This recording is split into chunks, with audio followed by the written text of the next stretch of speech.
Hello students, agri hub JT institute के digital platform पर आपका हार्दिक स्वागत करता हूं। उम्मीद कर रहा हूं कि आप सभी स्वस्थ हैं और शानदार आपकी तैयारी चल रही है, तो आपको कोई दिक्कत नहीं होनी चाहिए। ये लेक्चर आपके लिए बहुत शानदार तरीके से लेकर आए हैं और आपको इस लेक्चर की खास बात सभी बच्चों को ध्यान लग गया होगा, क्योंकि आपने प्रीवियस के 2 लेक्चर देख चुके हैं। तो ये जो लेक्चर रहने वाला है, ये लेक्चर अपने पास कौन सा रहने वाला है सर? जीरो टू हीरो वाला ये लेक्चर चलता है। हाँ सर, 0 to हीरो यानी सभी बच्चों के लिए है कि जो भी स्टूडेंट इस चैनल पर अभी देख रहे हैं, तो आपको यूं लगना चाहिए कि हाँ अभी पढ़ने लगे थे और अभी ही समझ में आने लग गया है ना। ओके, चलो तो आज आप कहोगे कि सर आज अपने लेक्चर में करने वाले क्या हैं? तो आज अपने कार्बनिक यौगिकों का नामकरण करने वाले हैं। क्या करने वाले हैं? कार्बनिक यौगिकों का नामकरण करने वाले हैं। तो इसमें आपको बता देते हैं कि सर नामकरण है वो क्या है। नामकरण अपने 3 विधियों से करते हैं। कौन कौन सी विधि? पहली आपके पास कौन सी रहती है? सामान्य विधि रहती है सर, सामान्य मेथड, सामान्य विधि कह सकते हैं। जनरल मेथड से, जनरल, या इसको क्या लिख सकते हैं? कॉमन मेथड, कॉमन मेथड से, या इसको क्या लिख सकते हैं? ट्राइबल, है ना। रूढ़ नाम पद्धति, जिसको क्या कहते हैं? रूढ़ नाम पद्धति। ये इस विधि से करेंगे। 2 नंबर अपने पास कौन सी विधि रहती है? डेरिवेटिव्स, व्युत्पन्न नाम पद्धति, व्युत्पन्न नाम पद्धति।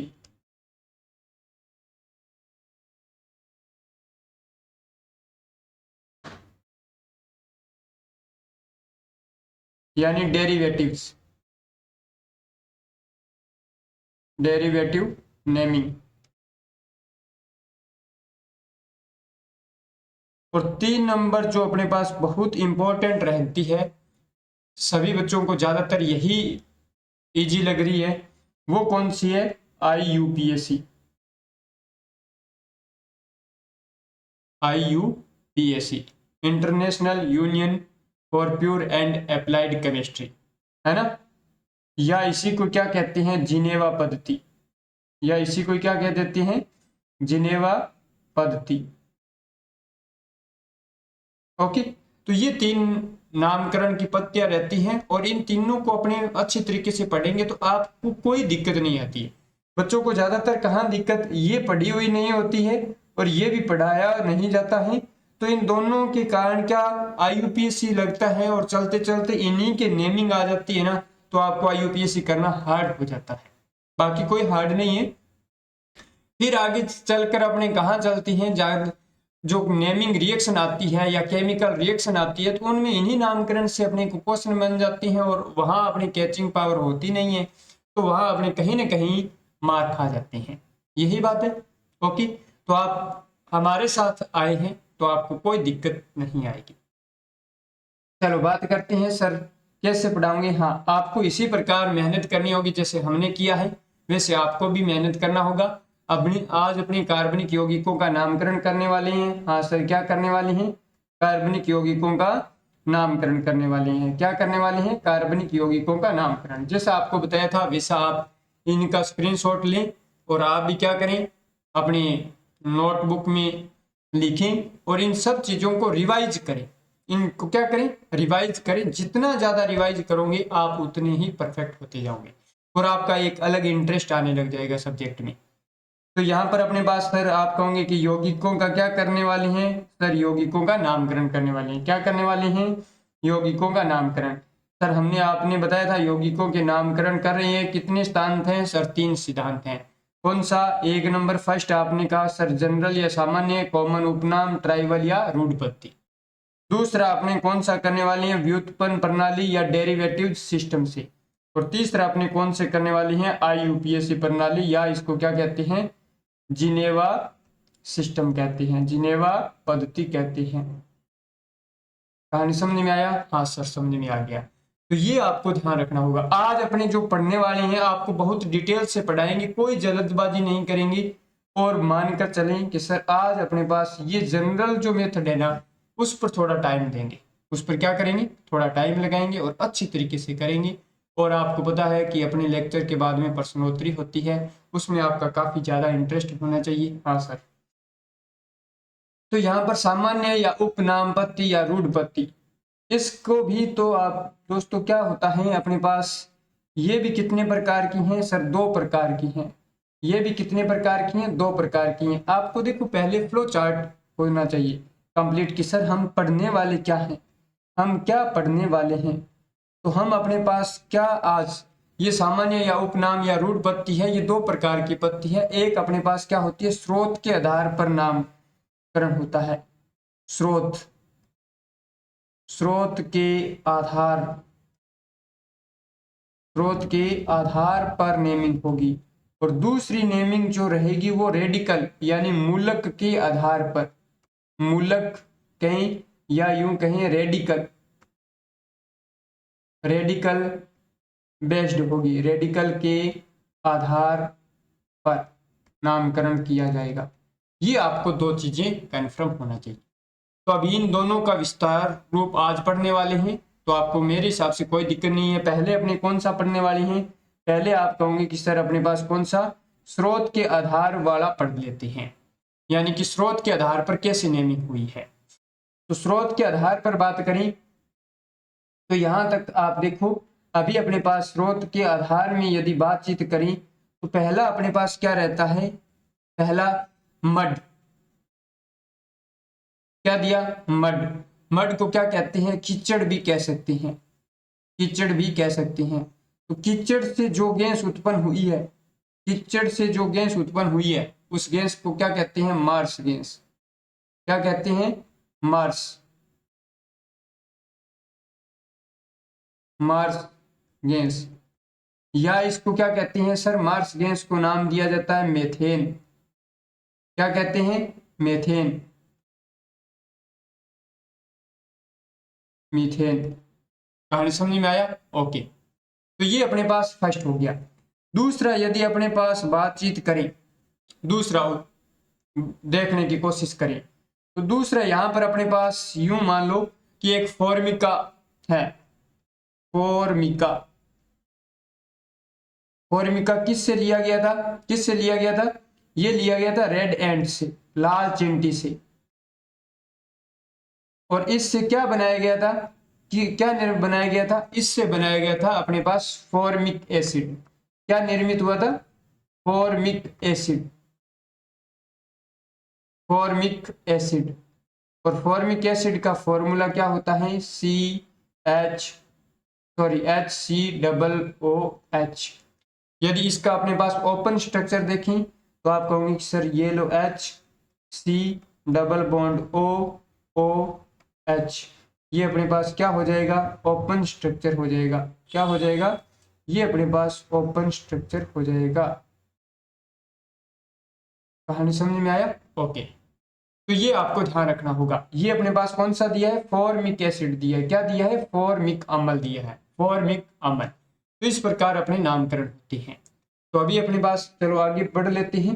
तो यहाँ पर आपको कम टाइम में थोड़ा सा ज्यादा पढ़ाया जाएगा। ऐसे देखें तो यहाँ पर अपने पास क्या पढ़ा सर? हमने यहाँ पर पढ़ा, यहाँ पर अपने पास क्या पढ़ा? ये जनरल सिस्टम या सामान्य प्रणाली पढ़ने वाली है। क्या पढ़ने वाली है? जनरल सिस्टम या सामान्य प्रणाली। इसमें सर हम पढ़ने वाले हैं स्रोत के आधार पर नामकरण। किसके आधार पर? स्रोत के आधार पर। जिसमें अपने पास फर्स्ट स्रोत क्या दिया? मड, कीचड़, कीचड़ दिया है। इससे कौन सी गैस उत्पन्न हुई है? Methane gas. और मेथेन गैस को ही अन्य नाम क्या दिया जाता है? अन्य नाम क्या दिया जाता है? मार्स गैस दिया जाता है। अन्य नाम क्या दिया जाता है? मार्स गैस दिया जाता है। कहानी समझ में आया? Okay sir. दूसरा अपने पास कौन सा था सर? दूसरा अपने पास फॉर्मिका था। फॉर्मिका किससे प्राप्त किया गया था? रेड एंट से, लाल चींटी से प्राप्त किया गया था। किससे किया गया था? लाल चींटी से। और क्या निर्मित किया गया था? ये फॉर्मिक एसिड बनाया गया था। क्या बनाया गया था? फॉर्मिक एसिड बनाया गया था। समझ में आया? हाँ सर। इसकी स्ट्रक्चर आपको अभी भी बताया था और अभी दोबारा बता देते हैं। इसके open structure HC double bond OH, और ये इसकी क्या हो जाती है? ओपन स्ट्रक्चर हो जाती है। क्या हो जाती है? ओपन स्ट्रक्चर हो जाती है। ओके। तीसरा अपने पास यदि पॉइंट की बात करते हैं तो एसिटम, एसिटम यानी विनेगर, सिरका से लिया गया था। और इससे क्या बनाया गया था, एसिटिक अम्ल बनाया गया था, एसिटिक अम्ल बनाया गया था स्रोत के आधार पर, है ना। जैसे आपको कल भी बताया था कि एसिटिक अम्ल का संश्लेषण किन्होंने ने किया था प्रीवियस लेक्चर में, तो कोलबे ने किया था। तो ये सब चीज बताया है। और इसका यदि अपने पास एसिटिक एसिड का अपने पास ओपन स्ट्रक्चर देखते हैं तो यहाँ पर फॉर्मूला क्या हो जाता है, CH3 C double bond OOH, ये इसका क्या हो जाता है, फॉर्मूला हो जाता है एसिटिक अम्ल का। किसका सर, एसिटिक अम्ल का। किसका हो जाता है, एसिटिक अम्ल का हो जाता है, एसिटिक अम्ल का हो जाता है। कहानी समझ में आया क्या? हाँ सर समझ में आ गया, कोई दिक्कत नहीं होनी चाहिए मेरे हिसाब से। अभी अपने पास चलो बात करते हैं कि सर सिट्रस कुल, फिर अपने पास किसकी बात कर रहे हैं सर, जो सिट्रस कुल है, ये सिट्रस कुल है, सिट्रस परिवार फैमिली रहता है, रूटेसी वर्ग का है। तो इनके प्लांट में जैसे नींबू है, संतरा है, किन्नू है ना, तो इन सब में क्या पाया जाता है, सिट्रिक अम्ल पाया जाता है। क्या पाया जाता है, सिट्रिक अम्ल पाया जाता है। तो ये इनसे लिया गया है सिट्रिक एसिड। और सिट्रिक एसिड का यदि बात करते हैं तो 2 हाइड्रोक्सी प्रोपेन 1,2,3 ट्राई कार्बोक्सिलिक अम्ल इसका क्या होता है, फॉर्मूला होता है। एक विशेष फॉर्मूला रहता है जो अपने पास लिखते हैं, यहाँ पर अपने पास विशेष नेमिंग रहती है इसकी।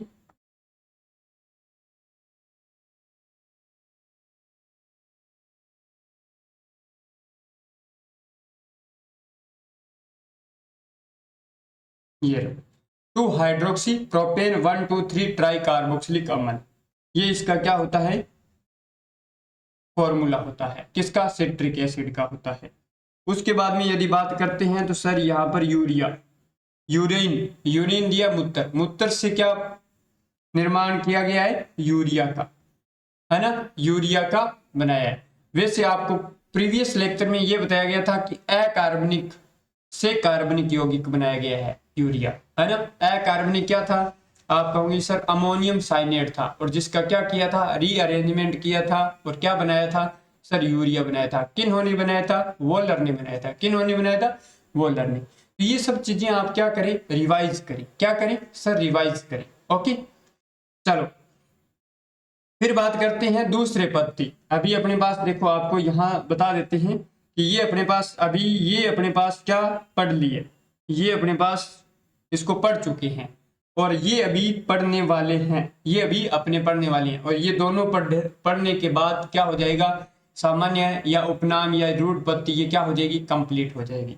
ओके तो फिर अभी अपने पास बात कर रहे हैं सर कौन सी है, ये अपने पास बी नंबर है और ये मूलक के आधार पर, फ्री रेडिकल के आधार पर बात करते हैं। तो इसको थोड़ा सा डिटेल से चर्चा करते हैं, फिर आपको थोड़ा सा काफी अच्छा हेल्पफुल लगेगा। तो यहाँ पर अपने पास कौन सा है सर, रेडिकल बेस पर है। कौन सा दिया, रेडिकल बेस्ड नेमिंग है, रेडिकल बेस्ड नेमिंग, यानी कि रेडिकल या मूलक के आधार पर क्या कर रहे हैं सर, नामकरण कर रहे हैं। क्या कर रहे हैं, नामकरण कर रहे हैं। सर रेडिकल किसे कहेंगे, तो पहला प्रोडक्ट देखो, पहला जो सहजात मान लो या फर्स्ट जो कंपाउंड है वो क्या है, मेथेन है ना। सबसे पहले एल्केन में क्या होता है, मेथेन होता है। हाँ सर हमारे को पता है, मेथेन का संश्लेषण भी बर्थलोट ने किया था। ये जो चीजें आपको याद होनी चाहिए, जितना पढ़ा दिया वो आपको याद होना चाहिए। हाँ सर ठीक है। तो मेथेन है, मेथेन में से आपने क्या किया सर, हमने एक हाइड्रोजन को रिमूव किया, हमने एक हाइड्रोजन को रिमूव किया। रिमूव करने के बाद में हमारे पास सर क्या बन गया, यहाँ पर CH3 बन गया। और एक ये जो मैंने क्या लिखा, ये रेडिकल आ जाता है, मुक्त मूलक। अभी तक आप यूं सोचो कि फ्री रेडिकल है, इसको क्या कहते हैं, फ्री रेडिकल। परंतु इस फ्री रेडिकल को हम क्या कर रहे हैं, ऐसे सिंबल से दर्शा रहे हैं कि यहाँ कोई भी आपके पास ग्रुप जुड़ सकता है। यहाँ क्या, यहाँ कोई भी ग्रुप जुड़ सकता है, परंतु अभी आप जोड़ना नहीं, परंतु अभी इस ग्रुप को क्या कहेंगे, इस चीज को जो ये ग्रुप कंपाउंड बना है, इस कंपाउंड को आप क्या कहने वाले हो, इसको कहने वाले हो मेथिल। इसको हिंदी में क्या कह सकते हैं, मेथिल कहते हैं।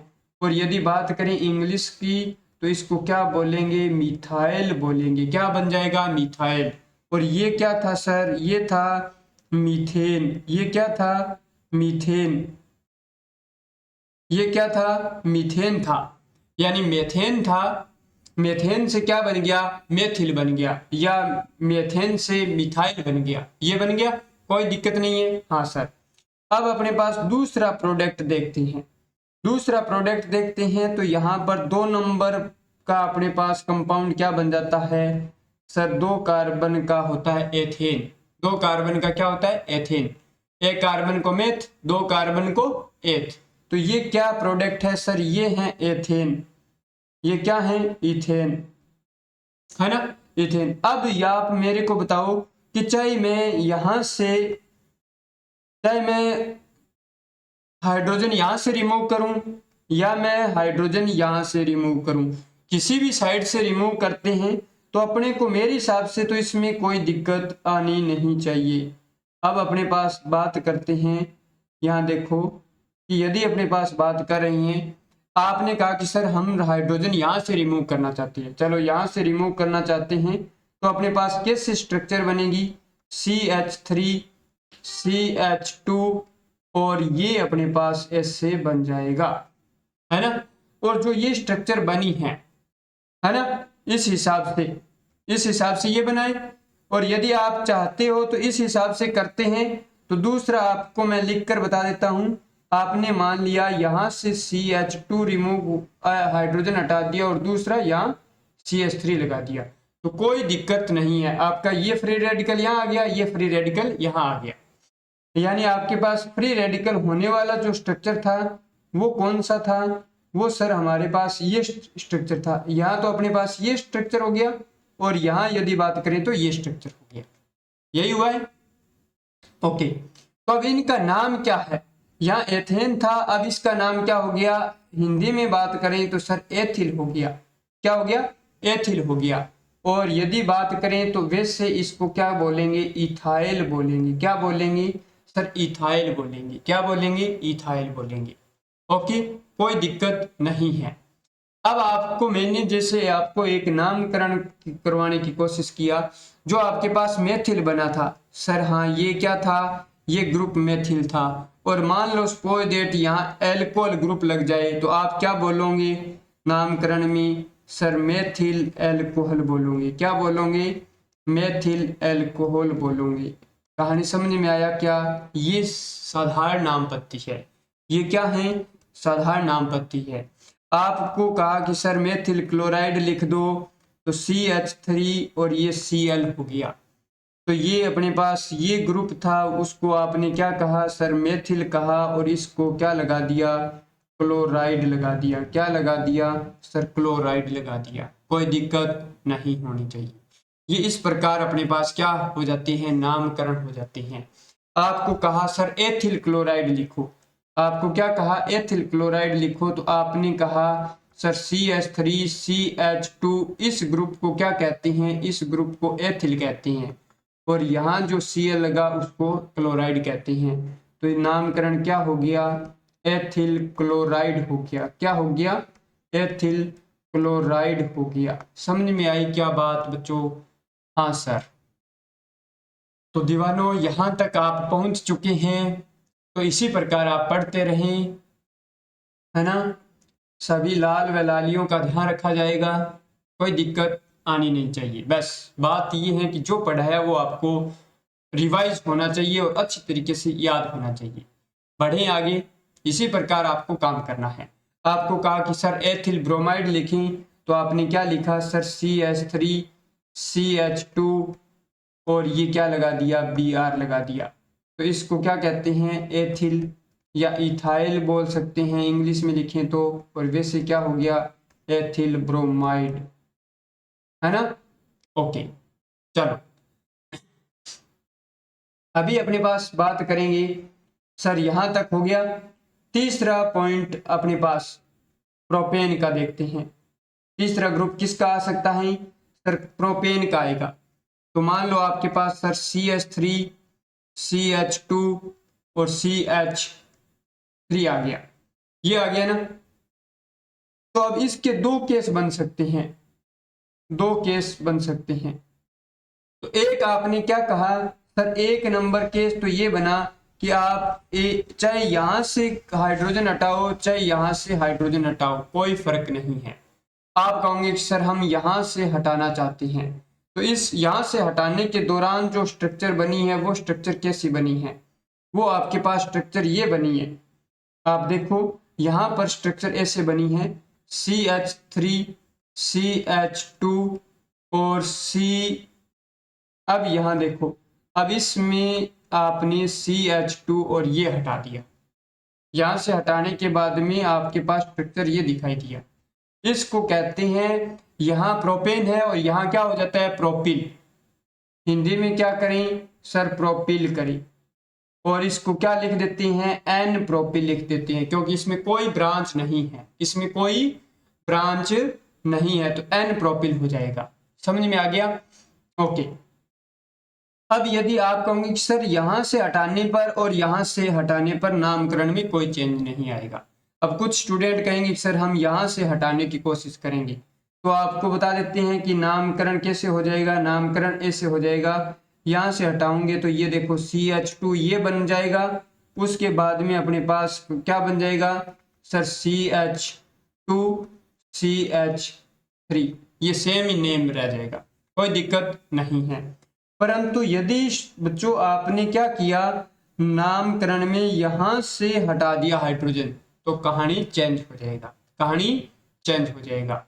इन दोनों का ही नामकरण, ये एक का केस है और ये भी एक का केस है, बस कोई दिक्कत नहीं है। और इनका नामकरण क्या है, एन प्रोपिल है। इसका नामकरण क्या है, एन प्रोपिल है। कहानी समझ में आया? ओके।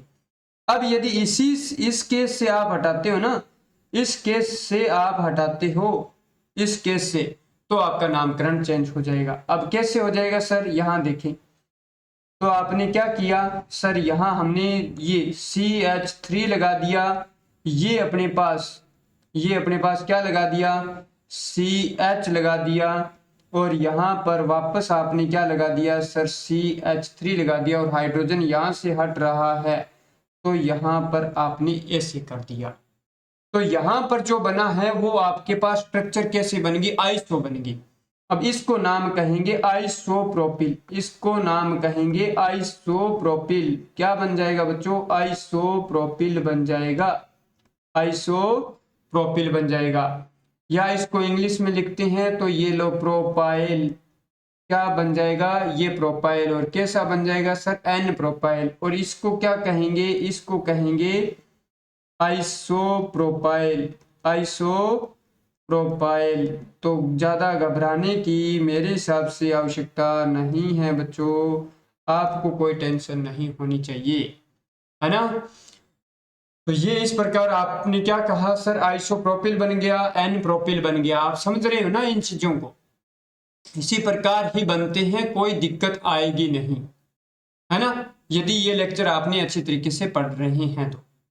अभी अपने पास बात करते हैं, इन चीजों को दोबारा रिवाइज करवा देते हैं।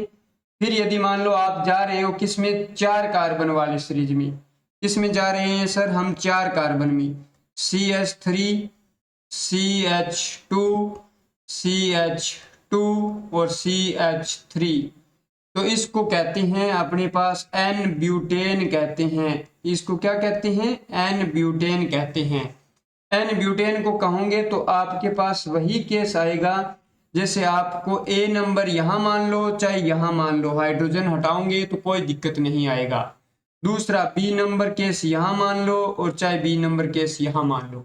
तो मेरे हिसाब से इसके 2 केस बनेंगे और ये इस प्रकार के केस बनेंगे। आप कहोगे कि सर पहला केस हम ये वाला करना चाह रहे हैं, तो इसमें आपने केस का किया तो इसमें स्ट्रक्चर बन जाएगी CH3 CH2 फिर CH2 और फिर आपके पास CH2 और ये आपके पास फ्री रेडिकल आ जाएगा। क्या आ जाएगा, फ्री रेडिकल आ जाएगा। यदि आप स्ट्रक्चर मान लो यहां से करना चाहते हो तो आपके पास स्ट्रक्चर ये बन जाएगा CH3 CH, ये फ्री रेडिकल आ जाएगा, ये CH2 हो जाएगा और ये CH3 हो जाएगा। और जो ब्यूटेन से क्या बनेगा, ब्यूटाइल बनेगा। और सर कैसा बनेगा, इसको कहते हैं एन ब्यूटाइल, जिसको हिंदी में कहें तो एन ब्यूटिल, है ना, ये है ब्यूटाइल। ओके, और इसको कहेंगे तो सर ये क्या बन जाएगा, आइसोब्यूटाइल। कोई दिक्कत नहीं है सर, कहानी समझ में आया?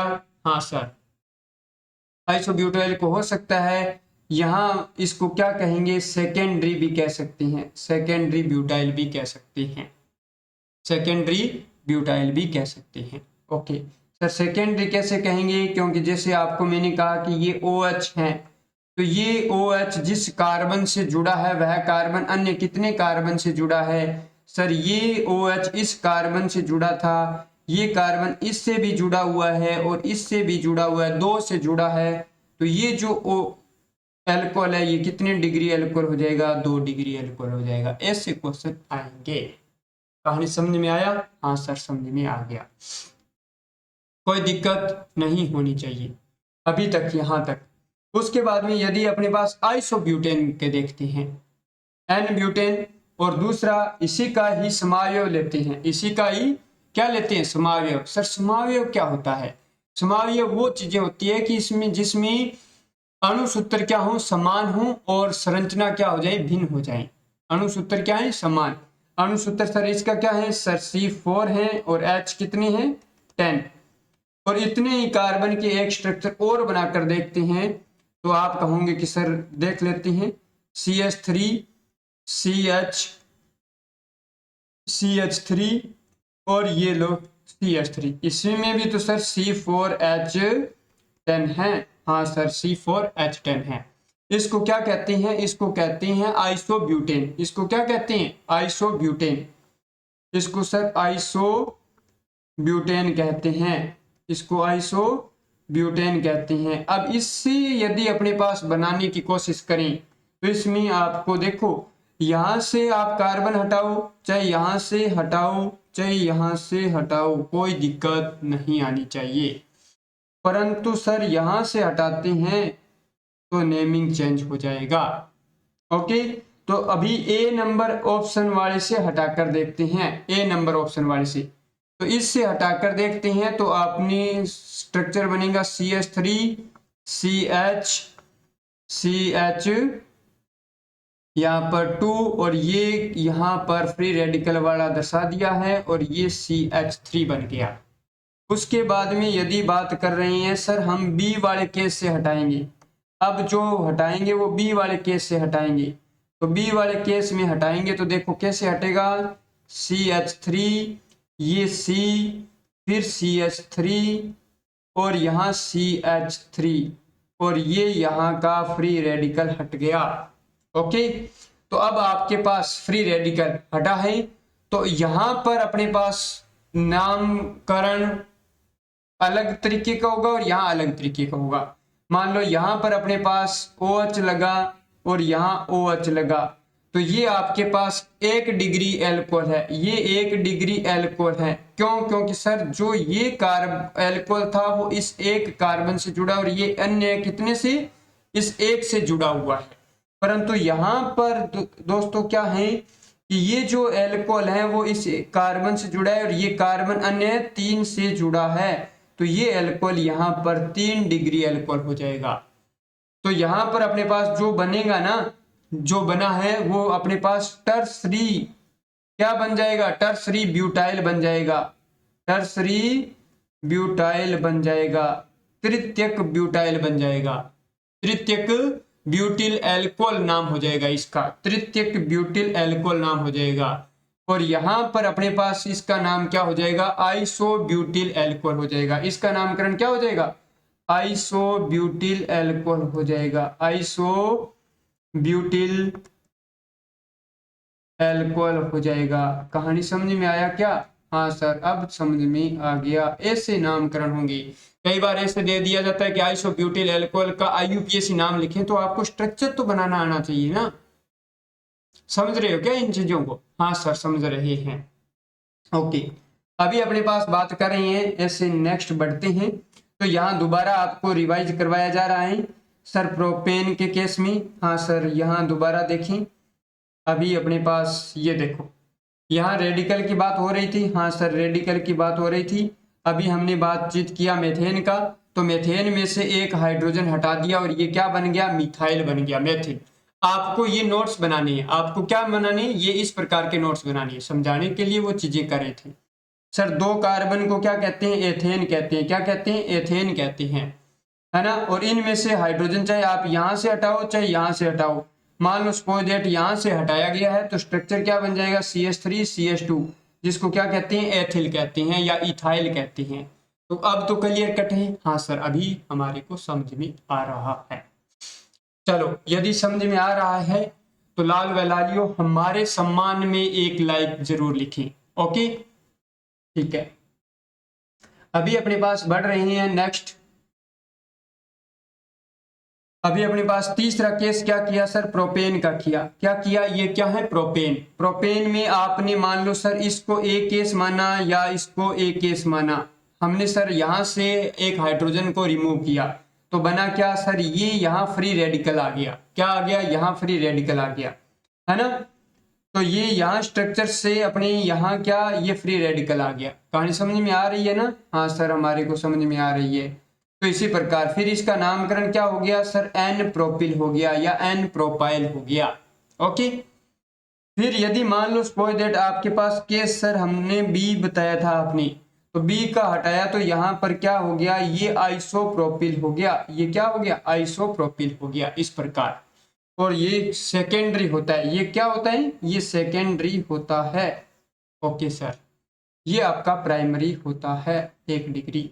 ओके सर, फिर आपने ब्यूटेन का भी कर लिया, हाँ सर कर लिया। उसके बाद में अभी अपने पास जो पढ़ेंगे वो अपने पास क्या पढ़ेंगे, स्पेशल नेमिंग वाले पढ़ेंगे। क्या पढ़ेंगे, स्पेशल नेमिंग, विशेष मूलक पर आधारित काम करेंगे, विशेष मूलक पर आधारित। तो इसमें आपके पास ज्यादा टाइम वेस्ट नहीं करेंगे। ये आपके पास स्ट्रक्चर कौन से दिए सर, एथीन दिया है। क्या दिया है, एथीन, है ना, एथीन दिया है। तो एथीन को अपने पास क्या कहेंगे, एथीन में से चाहे आपने हाइड्रोजन यहां से हटा दो चाहे आप हाइड्रोजन यहां से हटा दो। आपने कहा कि सर हमने हाइड्रोजन यहां से हटाया, तो आपने यहां से हाइड्रोजन हटाने के बाद में स्ट्रक्चर आपके पास क्या बनी सर, ये हमारे पास स्ट्रक्चर बन गई। क्या स्ट्रक्चर बन गई सर, ये बन गई। तो आप यूं ध्यान रखें कि एथीन से क्या बनाया जाता है, विनाइल बनाया जाता है। क्या बनाया जाता है, विनाइल, विनाइल बनाया जाता है, विनाइल। एथीन से क्या बनेगा, विनाइल बनेगा। और दूसरा आपके पास जैसे सर ये आपने कहा कि यहां पर अपने पास क्या है, प्रोपीन या प्रोप 1 इन कह सकते हैं। तो ये आपने क्या लिया, प्रोपीन लिया। इस प्रोपीन में से आपको हाइड्रोजन कहां से हटाना है, यहां से हटाना है। हमेशा ध्यान रखना, यहां से हटाना है। जैसे आपने यहां से हाइड्रोजन हटाया तो ग्रुप का जो नेमिंग आएगा वो सर कौन सा आ जाएगा, वो आपके पास आ जाएगा यहां पर एलाइल। कौन सा आ जाएगा, एलाइल आ जाएगा। कोई दिक्कत नहीं है, एलाइल आ जाएगा ना। तो ये एलाइल आ जाएगा। तो यहां से अभी आपके पास देखो काम करेंगे। जैसे आप कहोगे सर दोबारा समझाओ। सपोज दैट आपने क्या किया, आपको ग्रुप था sir ethene, CH2 double bond CH2। आपको कुछ नहीं करना, आपको बस इतना काम करना है, यहां से आपने हाइड्रोजन हटाना है तो CH2 डबल बॉन्ड CH और ये ग्रुप ऐसे हो गया। इस ग्रुप को कहते हैं, अब देखो यहाँ क्या कहते हैं, ये था सर एथीन। ये क्या था, एथीन। एथीन से क्या बन गया, विनाइल बन गया। क्या बन गया, विनाइल बन गया। अब आपको बोलें कि एथीन से विनाइल क्लोराइड बनाना है तो यहां पर Cl लगा दोगे तो ये बन जाएगा विनाइल क्लोराइड। क्या बन जाएगा, विनाइल क्लोराइड। बस अभी इसी प्रकार आपने क्या किया, इसी प्रकार आपने कहा कि सर हमने प्रोपीन का ले लिया, CH2 डबल बॉन्ड CH3 ये लिया। तो ये लेने के बाद में आपको पता है कि सर यहाँ पर अपने पास अब जो हाइड्रोजन हटाएंगे वो कहाँ से हटाएंगे, यहाँ से हटाएंगे। और कैसे, हटते ही ग्रुप क्या बन गया, CH2 डबल बॉन्ड CH और यहाँ CH2 और ये यहाँ फ्री रेडिकल आ गया, आ गया। इस ग्रुप का नाम क्या है, इस ग्रुप का नाम है अपने पास एलाइल। एलाइल। और यदि आपसे पूछे कि एलाइल क्लोराइड बनाना है तो ये एलाइल क्लोराइड बन गया, कोई दिक्कत नहीं होनी चाहिए। अभी इन्हीं चीजों का यदि IUPAC नाम करना होगा तो आपको आसान हो जाएगा। इन्हीं चीजों का IUPAC नाम करेंगे तो रूल लग जाएगा। अब जैसे विनाइल क्लोराइड का है तो 1 क्लोरोप्रोप 1 इन आ जाएगा। इसका क्या नाम हो जाएगा? नेमिंग यहां से स्टार्ट होगा। इसका नामकरण क्या हुआ? 1 क्लोरोप्रोप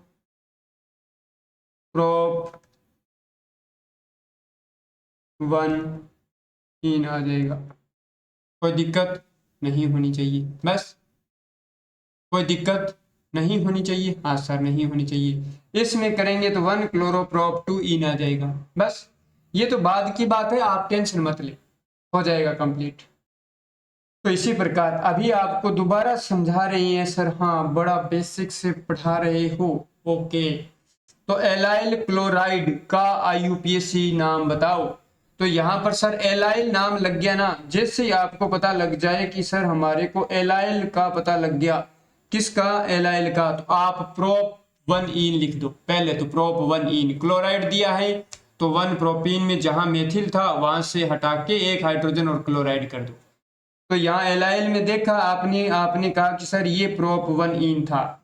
यहाँ फिर हमने क्या किया, इस प्रोप 1 इन में से हाइड्रोजन हटाया और क्या लिख दिया? Cl लिख दिया। क्या लिख दिया? Cl लिख दिया, ये लिख दिया, ओके।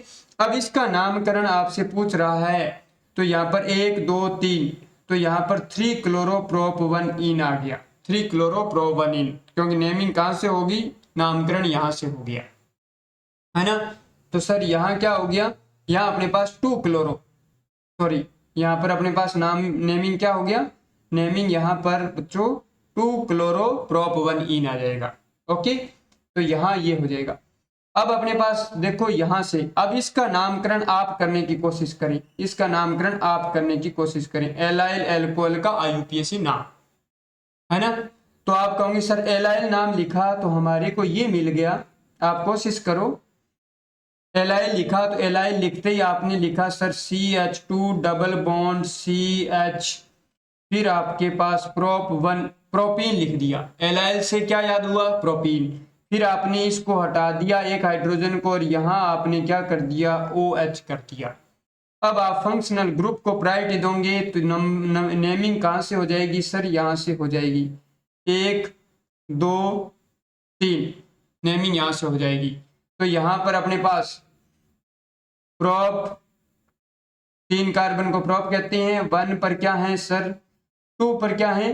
2 इन, और 1 पर क्या है? ओल है। तो ये आपके पास इस प्रकार क्या हो जाएगा? नेमिंग हो जाएगा। प्रोप 2 इन 1 ओल, कोई दिक्कत नहीं होनी चाहिए, क्योंकि प्रायोरिटी क्रम पहले फंक्शनल ग्रुप को, फिर डबल बॉन्ड, फिर ट्रिपल बॉन्ड, ऐसे चलता है। तो ये सब चीजें आपको सिखाएंगे। मेरे हिसाब से कोई दिक्कत नहीं होनी चाहिए। फिर भी आपको कुछ कोई लगे तो आप हमारे को जरूर बताएं।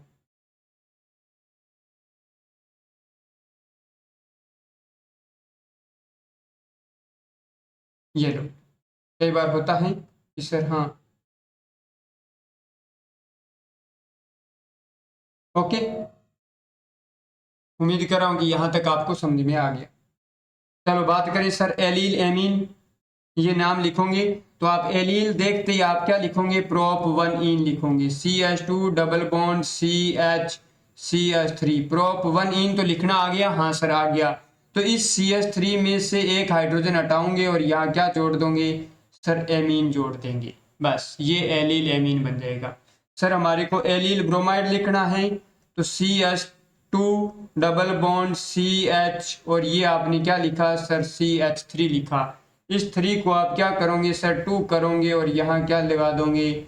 Br लगा दोगे। ये एलाइल ब्रोमाइड आ गया। इन सब का आप नेमिंग कर दोगे। अभी अपने पास बात कर रहे हैं सर ये क्या है? ये आपको ये बेसिक से पढ़ा रही हैं। तो ये स्ट्रक्चर है ना, ये सर किसकी है? ये है बेंजीन की। किसकी है? बेंजीन की रिंग है ये। और बेंजीन को C6H6 कहा जाता है। बेंजीन को क्या कहा जाता है? C6H6। इनमें से आपने एक हाइड्रोजन रिमूव किया, मान लो यहां से रिमूव किया, तो ये स्ट्रक्चर बन जाएगा और इसको कहते हैं फिनाइल। इसको क्या कहते हैं? फेनिल, हिंदी में फेनिल, फिनाइल। ओके, मान लो यहां से रिमूव किया और यहाँ OH लगा दिया, तो ये फेनिल फिनोल क्या बन जाता है? फीन प्लस ओल, फिनोल बन जाता है। क्या बन जाता है? फिनोल बन जाता है। समझ में आ गया? ऐसे नहीं फेनिल बनता है। अभी अपने पास आप कहोगे सर इस स्ट्रक्चर को एक नेमिंग दिया जाता है, वो क्या होता है? टोल्यूइन होता है। उस स्ट्रक्चर को क्या कहते हैं? टोल्यूइन कहते हैं। और टोल्यूइन में से आप यहाँ जो CH3 है उनमें से एक हाइड्रोजन हटा के और ये स्ट्रक्चर वापस बनाओगे। ये स्ट्रक्चर आपने वापस बनाया तो इस स्ट्रक्चर को नाम दिया जाता है बेंजील। इसको नाम क्या दिया जाता है? बेंजील। यानी बेंजीन से फेनिल बनता है, न कि बेंजीन से बेंजील। बेंजीन से बेंजील नहीं बनेगा, ध्यान रखना। ओके,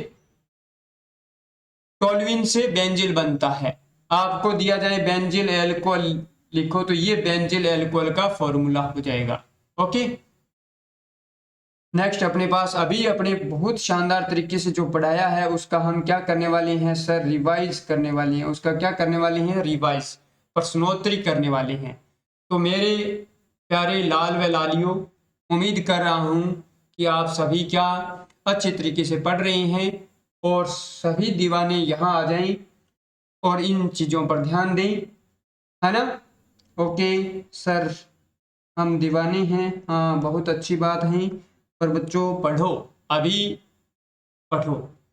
मेथेन गैस का स्रोत है। मेथेन गैस का स्रोत क्या है सर? फॉर्मिका है, एसिटम है, मड है, इनमें से कोई नहीं है। सर फॉर्मिका से क्या बनाया गया था? फॉर्मिक अम्ल बनाया गया था। क्या बनाया गया था? फॉर्मिक अम्ल बनाया गया था। तो फॉर्मिक अम्ल तो इसका होने वाला नहीं है। सर एसिटम, एसिटम सर विनेगर से क्या बनाया गया था? एसिटिक अम्ल बनाया गया था। क्या बनाया गया था? एसिटिक अम्ल बनाया गया था। तो सर इसका ये भी तो आंसर नहीं होने वाला है। मड यानी हाँ सर कीचड़, कीचड़, कीचड़ से सर मेथेन बनाया गया था। क्या बनाया गया था? मेथेन बनाया गया था। मेथेन को सर हम मार्स गैस भी कहते हैं। हाँ, तो सर राइट आंसर क्या होने वाला है? राइट आंसर होने वाला है बच्चों इसका 3rd नंबर। राइट क्या हो गया? 3rd नंबर हो गया। सर अब हम दोबारा देखते हैं। अभी सर हमने मेथेनोइक अम्ल का सामान्य नाम पद्धति में नामकरण क्या है? सर मेथेनोइक, पहले तो लिखो सर मेथेनोइक कैसे लिखा जाता है? Sir HCOOH। हाँ सर आपने बताया था ये मेथेनोइक अम्ल। हाँ, मेथेनोइक अम्ल को सामान्य नाम पद्धति में क्या कहते हैं? तो सर इसको क्या कहते हैं? फॉर्मिक अम्ल कहते हैं। हाँ सर फॉर्मिक अम्ल कहते हैं। तो एसिटिक अम्ल का तो फॉर्मूला क्या था सर? CH3COOH था। और ये सर किस से लिया गया था? विनेगर से लिया गया था। विनेगर या एसिटम से बनाया गया था। हाँ, तो इसका राइट आंसर ये तो नहीं है सर। अब फॉर्मिक अम्ल यही होता है HCOOH। हाँ सर, ये किस से लिया गया था? फॉर्मिका से लिया गया था। किससे लिया गया था? फॉर्मिका से, है ना? और सर फॉर्मिका किससे ली गई थी? रेड एंड से निकाला गया था, लाल चिंटी से। हाँ सर, लाल चिंटी से निकाला गया था। एथेनोइक अम्ल, एथेनोइक अम्ल सर इसी को ही कहते हैं एथेनोइक। एसिटिक अम्ल का ही IUPAC नेम है। एसिटिक अम्ल का ही सर ये क्या है? IUPAC नेम है क्या? एथेनोइक अम्ल। तो सर इस फॉर्मिक अम्ल का IUPAC नाम क्या है? फॉर्मिक अम्ल का तो इसका है मेथेनोइक, मेथेनोइक अम्ल। हाँ सर, जो क्वेश्चन में दिया है वही है क्या? हाँ, मेथेनोइक अम्ल ये किसका है? फॉर्मिक अम्ल का IUPAC नेमिंग है। इतना क्लियर कट हुआ? हाँ सर हुआ। अब अपने पास सर क्वेश्चन आ गया हमारे पास 3 नंबर। कौन सा? एलाइल क्लोराइड का IUPAC नाम। सर हमने एलाइल नाम सुनते ही क्या किया? हमने क्या लिखा? प्रोपीन लिखा। एलाइल नाम लिखते ही हमने CH3 sorry CH2 double bond CH3 लिखा। उसके बाद में हमारे को पता लगा सर क्लोराइड दे रखा है, तो यहाँ CH2 किया और ये Cl लिख दिया। और अब इसका सर हमारे को क्या करना है, नामकरण करना है। क्या करना है, नामकरण करना है। तो नामकरण कहाँ से होगा, यहाँ से होगा। 1 2 3, तो 3 क्लोरो प्रोप 1 इन, 3 क्लोरो प्रोप 1 इन। सर राइट आंसर हमारे को पता लग गया, ये हो गया 3 क्लोरो प्रोप 1 इन, क्योंकि 3 पर क्या है, क्लोरीन है। 3 पर क्या है, क्लोरीन है। 3 पर क्या है, क्लोरीन है। इस प्रकार उम्मीद कर रहा हूं कि आपको ये कहानी समझ में आने लग जाएगी, कोई दिक्कत नहीं होनी चाहिए। बस शर्त ये है कि आप हमारे साथ बने रहें और मेहनत करें, लगातार बने। एक दिन में कुछ हासिल नहीं होने वाला है, आप लगातार बने, क्योंकि अभी आप दीवाने हो तो पढ़ाई की ओर क्या बन जाओ, दीवाने बन जाओ। ओके सर, हम जरूर बनेंगे। तो सपना एक देखोगे तो मुश्किलें 1000 आएगी, लेकिन वो मंजर बड़ा खूबसूरत होगा जब कामयाबी शोर मचाएगी। सर हम भी इसी दिन का इंतजार कर रहे हैं। ओके, तो मेरे दोस्तों जरूर सपना देखें, एक ड्रीम देखें, और ड्रीम देखें, बड़ा देखें। दुनिया कहेंगी आप कर नहीं सकते, और जब आप करते हो तो कुछ मजा अलग ही होगा। उम्मीद कर रहा हूँ कि आप सभी स्वस्थ हैं। थैंक यू स्टूडेंट्स, मिलते हैं नेक्स्ट लेक्चर में। ओके।